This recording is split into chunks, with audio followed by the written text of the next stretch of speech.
যে ভগৱন্তৰ ইচ্ছাৰ বিনাত এই গছৰ পাত এটাও লৰচৰ নহয়, হয়নে? হ'ব নেকি এইটো লৰচৰ?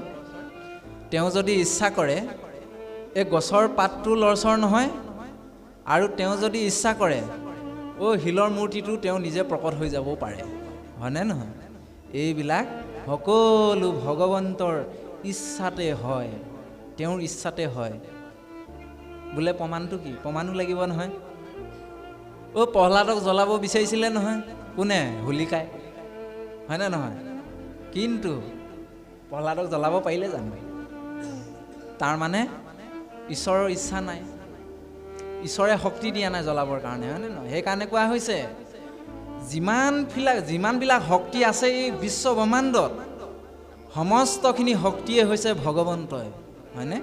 আজি এই ব্ৰহ্মাণ্ডত পোহৰৰ মানে শক্তিৰ উৎস কি বাৰু? সূৰ্য।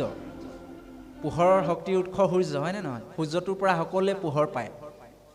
ঠিক তেনেকৈ ধৰণে এই জগতৰ যিটো উৎস আছে, শক্তি আছে, সেইটোৱে হৈছে প্ৰভু ভগৱন্ত।